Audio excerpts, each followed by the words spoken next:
Welcome to Sex Positive Gaming. I'm Annie, and today I'm going to talk about Castle in the Clouds DX. This female protagonist Metroidvania title is available for PC on Steam. So on Steam, the vast majority of titles with sexual content are basically just some other type of game with nudity or sex awkwardly added. Does removing the sexual content alter the core gameplay or plot? If the answer is no, then the sex is likely to be a gimmick. That is the case with Castle in the Clouds DX. This is a decent Metroidvania-style game, but the nudity and sex are completely independent from the actual gameplay. I'm not sure if that was to allow a fully playable censored version, but the result is a meaningless mechanic that does nothing to enhance the value of your gameplay experience. There is even a lust metric, but it effectively does nothing and has no impact on any of the three possible endings. Does that make Castle in the Clouds DX a bad game? Absolutely not. But it does make it look like a lazy attempt to cash in on the rapidly expanding adult content market. I don't blame them.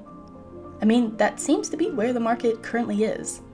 Gimmicky cash grabs seem to be all around us in movies and games, so I shouldn't really be surprised by how the adult-only category currently looks on Steam.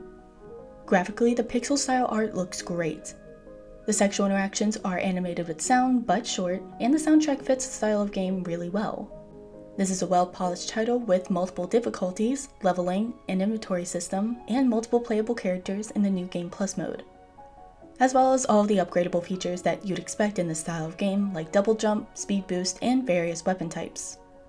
Flavor-wise, this is a female protagonist game with heterosexual and homosexual content. There are monsters, group, violence, power exchange, and monster girls. Most of the encounters can be avoided, and like I said, it really doesn't impact the plot one way or another. This is just window dressing, not a gameplay feature. The censored version is still highly suggestive, even if nothing is directly explicit. I would have loved to see a game where the sexual content mattered in some way. Maybe the titillation of nudity added on top of a decent game is all a developer needs right now for a successful Steam release. I just wish we could have had something a little more engaging and meaningful. If you enjoy Metroidvania-style games, you're going to have a great time with Castle in the Clouds DX. I mean, it's no Symphony of the Night, but if you are satisfied with sexual content shoehorned into an otherwise decent game, then I highly recommend giving it a shot. Let me know what you think. Am I being too hard? I mean, gimmicks aren't inherently bad, but they tend to pale in comparison to actual features. Until next time, no shaming, just gaming. Thanks to all this month's supporters on Patreon. I wouldn't have been able to do this without you.